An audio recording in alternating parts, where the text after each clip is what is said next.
Hello everyone, welcome back to my channel. This is lecture number 2 of chapter number 1 number system.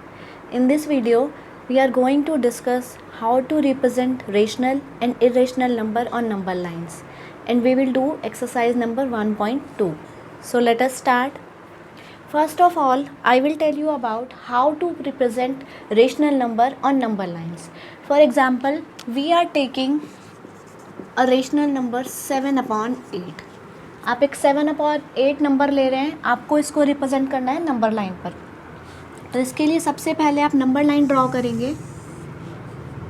Centre में आप 0 mark करेंगे और right side पर positive integer और left side पर negative integer. लेकिन ये सभी इंटीजर आपस में एक दूसरे से इक्वल डिस्टेंस पे होने चाहिए. तो ये आपने 1 मार्क किया, ये 2 एंड ये 3. ये इधर हमने -1, -2, ये -3. इन सब के बीच की जो डिस्टेंस है वो इक्वल होनी चाहिए. अब हमें 7/8 को रिप्रेजेंट करना है, क्योंकि 7/8 एक प्रॉपर फ्रैक्शन है. प्रॉपर फ्रैक्शन कौन सा होता है? जिसमें न्यूमरेटर डिनोमिनेटर से छोटा होता है. तो जो प्रॉपर फ्रैक्शन है उसकी वैल्यू हमेशा 1 से कम होगी. इट मीन्स ये 0 से लेकर 1 के बीच में कहीं पर होगा. तो अब हम इसको कैसे प्रेजेंट करेंगे? इसके लिए हमें इसका डिनोमिनेटर देखना है. इसका डिनोमिनेटर 8 है, तो इट मीन्स हम इस वाले सेक्शन को 8 इक्वल पार्ट्स में डिवाइड करेंगे. क्योंकि ये पॉजिटिव है तो इसलिए ये 0 के राइट साइड पे होगा. तो हम 0 से लेकर 1 के बीच में 8 इक्वल पार्ट्स बनाएंगे. तो जितने आपको इक्वल पार्ट्स बनाने होते हैं उससे 1 नंबर कम, 7. तो इसके बीच में आप 7 पॉइंट मार्क करोगे. तो देखिए इसके बीच में हम 7 पॉइंट लगा रहे हैं इक्वल डिस्टेंस पर. 1, 2, 3, 4, 5, 6 एंड 7 ये लगा दिए. तो अब ये जो बनेंगे ये 8 इक्वल पार्ट्स बनेंगे. 1 पार्ट हो गया, ये first, second, third, fourth, fifth, sixth, seventh, 8. देखिए 8 इक्वल पार्ट्स बन गए. अब जो 7th नंबर का जो पॉइंट है ये वाला, ये तो 0 का है, तो ये 1, 2, 3, 4, 5, 6, 7, ये 7th नंबर का जो पॉइंट है ये आपका 7/8 को रिप्रेजेंट करेगा. ये वाला पॉइंट आपका 7/8 को रिप्रेजेंट करेगा. तो ये तो था जब आपको रेशनल नंबर कोई प्रॉपर फ्रैक्शन दिया हो. लेकिन अगर कोई इम्प्रॉपर फ्रैक्शन दिया हो तो उसके लिए हम क्या करेंगे? फॉर एग्ज़ाम्पल अगर हम ले रहे हैं 17/8, 17/8 लिया, ये इम्प्रॉपर फ्रैक्शन है. इम्प्रॉपर क्यों है? क्योंकि इसका न्यूमरेटर डिनोमिनेटर से बड़ा है. तो हम इसको डिवाइड करके देख लेंगे क्या आ रहा है. तो ये आ रहा है आपका 8 2 16. तो इसको आप लिख सकते हो 2 होल 1/8. 2 होल 1/8. इट मीन्स ये 2 से बड़ा नंबर है. ये 2 से बड़ा है और 3 से छोटा है. इट मीन्स ये कहीं 2 और 3 के बीच में होगा. तो हम ऐसे ही नंबर लाइन ड्रॉ करेंगे. मैं आपको इसी नंबर लाइन पे बता रही हूँ. तो अब हम क्या करेंगे? 2 और 3 के बीच में 8 इक्वल पार्ट्स बना देंगे, क्योंकि इसका डिनोमिनेटर भी 8 है. इसका डिनोमिनेटर भी 8 है. तो हम यहाँ क्या करेंगे? 8 इक्वल पार्ट्स बना देंगे. 7 छोटे छोटे 7 मार्क्स आप ड्रॉ करोगे इक्वल डिस्टेंस पर. 1, 2, 3, 4, 5, 6, 7. तो ये आपने 7 मार्क्स ड्रॉ कर दिए. अब इन 7 मार्क्स में से देखिए 2 के बाद आ रहा है, तो ये 1/8. 1/8 देखिए, 1/8 का मतलब है आपको फर्स्ट वाला मार्क लेना है. फर्स्ट वाला मार्क लेना है, तो ये वाला. तो ये वाला जो पॉइंट है आपका, ये आपका रिप्रेजेंट करेगा 17/8 को. क्योंकि 17/8 को जब आपने मिक्स फ्रैक्शन में चेंज कर दिया था तो ये आपका बन गया था 2 होल 1/8. तो ये 2 और 3 के बीच में कहीं है, तो 2 और 3 के बीच में हमने 2 होल 1/8 है. तो फर्स्ट वाला जो पार्ट है वो आपका 17/8 को रिप्रेजेंट करेगा. तो ये तो बात हो गई रेशनल नंबर को कैसे रिप्रेजेंट किया जाता है. इसी तरह से अगर आपको नेगेटिव नंबर्स दिए होंगे तो वो लेफ्ट हैंड साइड पे आप शो करोगे. अब मैं आपको बताने जा रही हूँ कि इर्रेशनल नंबर को कैसे रिप्रेजेंट किया जाता है. तो उसके लिए हम एक्सरसाइज 1.2 का क्वेश्चन नंबर 3 करते हैं. क्वेश्चन नंबर 3 में आपको √5 को नंबर लाइन पर रिप्रेजेंट करना है. तो जब मैं आपको √5 को कैसे रिप्रेजेंट करते हैं नंबर लाइन पे ये बताऊंगी, तो उससे आपको √2 एंड √3 दोनों के बारे में पता चल जाएगा कि उन दोनों को भी कैसे रिप्रेजेंट किया जाता है.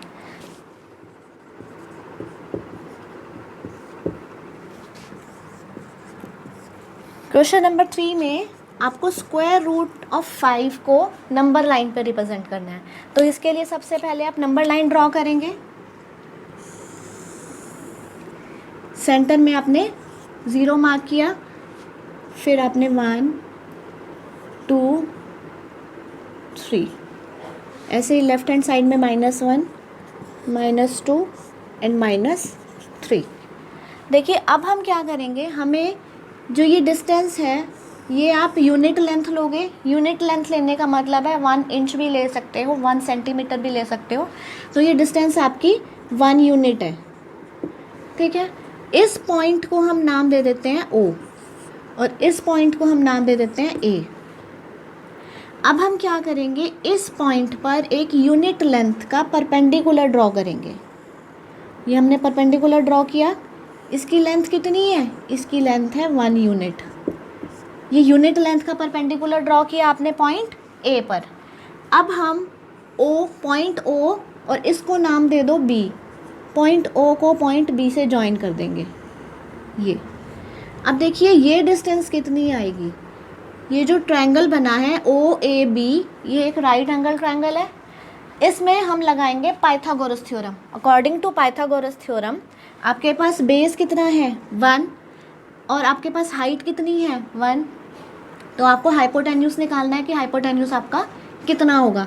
तो अकॉर्डिंग टू पाइथागोरस थ्योरम आपका OB square is equals to OA square plus AB square. तो ये आ गया 1 स्क्वायर प्लस 1 स्क्वायर, 1 + 1 ये आ गया आपका 2। तो OB स्क्वायर आ गया 2, तो OB की वैल्यू आ जाएगी स्क्वायर रूट ऑफ 2। OB की वैल्यू आ गई आपकी square root of 2। It means जो ये डिस्टेंस आएगी ये आएगी आपकी स्क्वायर रूट ऑफ 2, ठीक है। अब हम क्या करेंगे, O को सेंटर लेकर और OB रेडियस का एक आर्क लगाएंगे। आर्क क्या होता है, बेसिकली आर्क सर्कल का एक पार्ट है। तो OB जब आपने रेडियस ली, OB रेडियस का एक आर्क लगाया तो ये ऐसे गया, तो इस आर्क ने नंबर लाइन को यहाँ कट किया।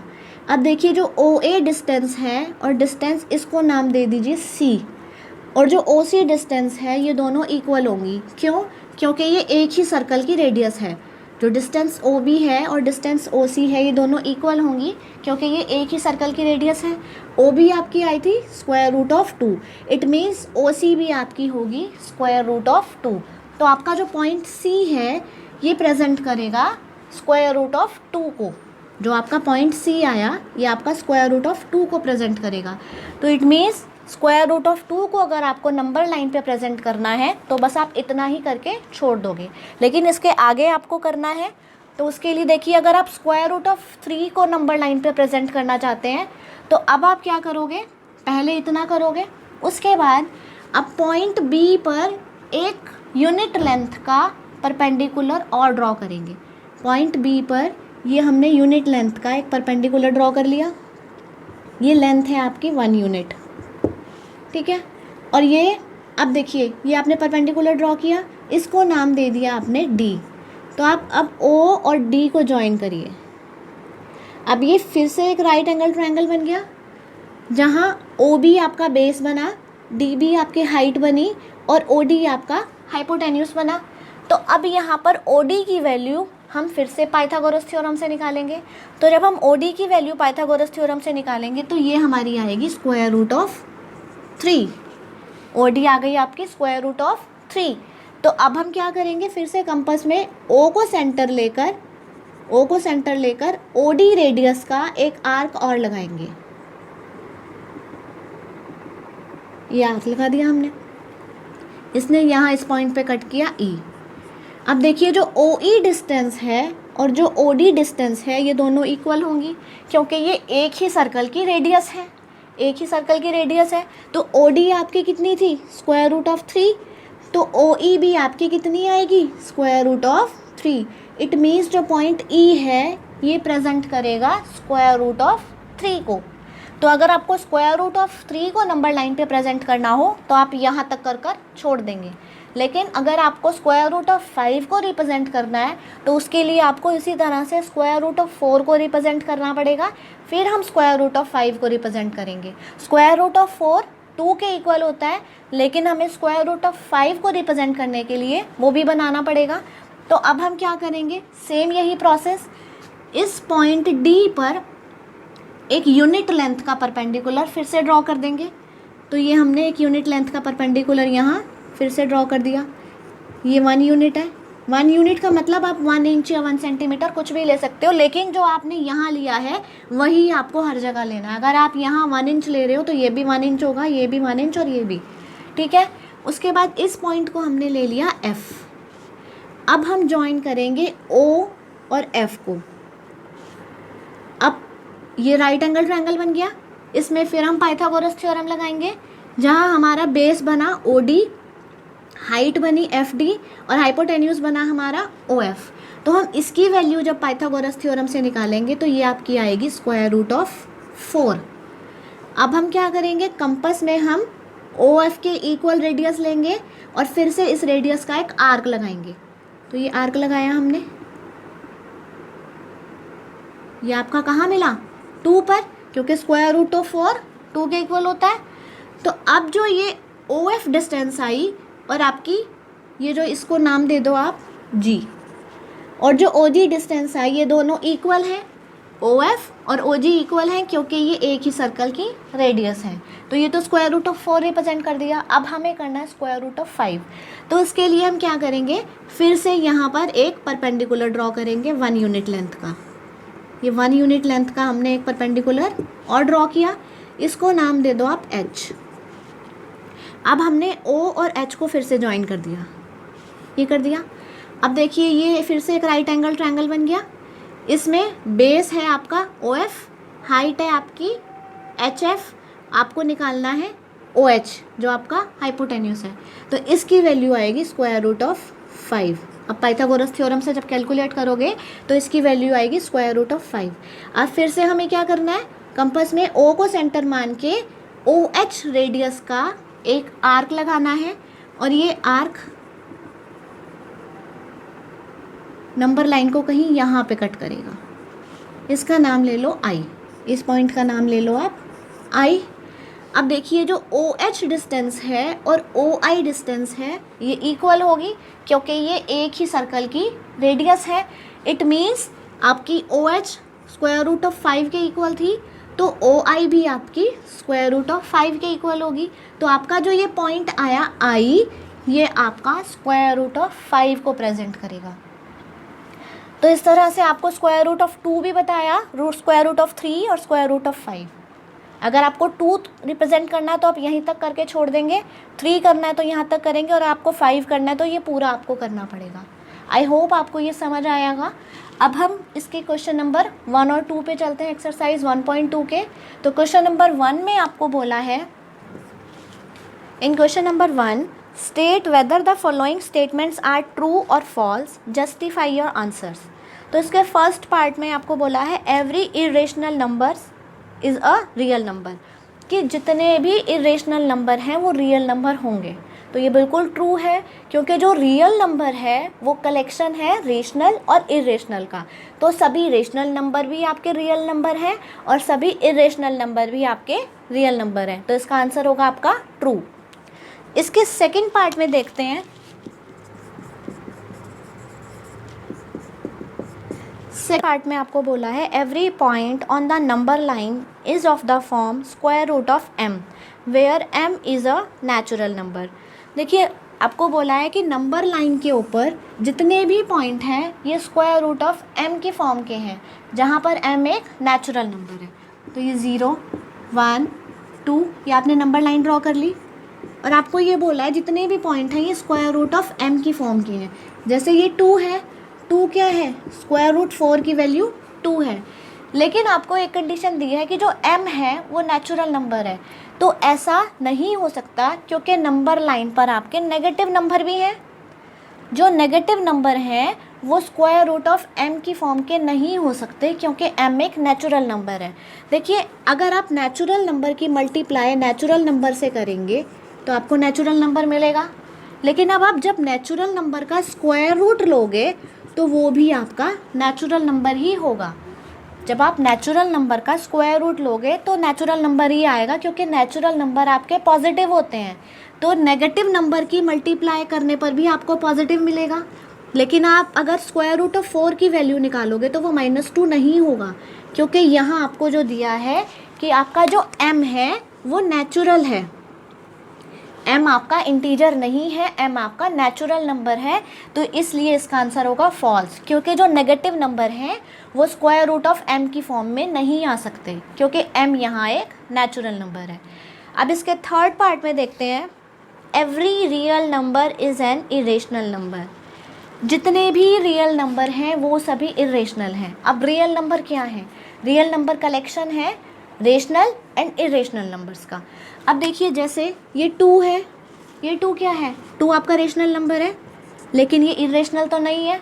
इसी तरह से स्क्वायर रूट ऑफ 16 है, इसकी वैल्यू आएगी 4, क्योंकि 16 जो है ये एक परफेक्ट स्क्वायर नंबर है, तो इसकी वैल्यू आएगी 4 एंड -4। अगर आपने 16 इंटीजर लिया है तो 4 एंड -4 आएगी इसकी वैल्यू, और 4 एंड -4 को अगर अपॉन में 1 लगा दें तो इरेशनल नंबर बन जाएंगे। इट मीन्स सभी रियल नंबर इरेशनल नहीं होंगे। जितने भी रियल नंबर हैं वो रेशनल और इरेशनल का कलेक्शन है, तो इसलिए सभी रियल नंबर इरेशनल नहीं होंगे, तो इसका आंसर आएगा false. Now in question number 2, are the square roots of all positive integers irrational? If not, give an example of the square root of a number that is a rational number. आपको question में बोला है कि positive integers का square root हमेशा irrational होगा, और अगर नहीं है तो एग्जाम्पल से बताइए। देखिए पॉजिटिव इंटीजर क्या, ये देखिए जितने भी नंबर हैं,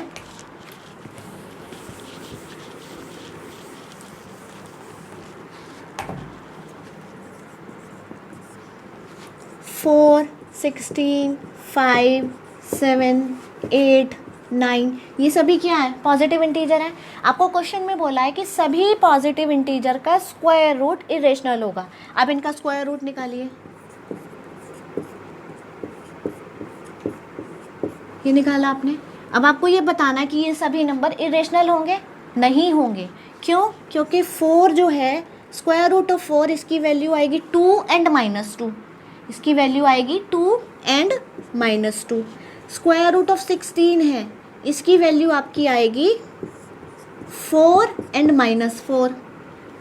2 एंड -2 आपके क्या है? रेशनल नंबर हैं, क्योंकि इनके अपॉन में 1 लगा के आप इनको रेशनल नंबर बना दिया आपने, ये रेशनल नंबर है सभी। अब स्क्वायर रूट ऑफ 5 ये आपका इरेशनल है, स्क्वायर रूट ऑफ 7 ये आपका इरेशनल है, स्क्वायर रूट ऑफ 8 ये भी इरेशनल है, स्क्वायर रूट ऑफ 9 इसकी वैल्यू आएगी 3 एंड -3, ये हमारा क्या है? रेशनल नंबर है। तो सभी पॉजिटिव इंटीजर का स्क्वायर रूट इरेशनल नहीं होगा। तो आपको क्वेश्चन में बोला था नहीं होगा, तो एग्जाम्पल देके बताइए कि कौन कौन से नंबर का नहीं होगा। तो उसके एग्जाम्पल कौन से हैं? एक तो ये, एक ये और एक ये तीनों नंबर ऐसे हैं जिनका स्क्वायर रूट, ऐसे और भी बहुत सारे नंबर होंगे जिनका स्क्वायर रूट रेशनल होगा।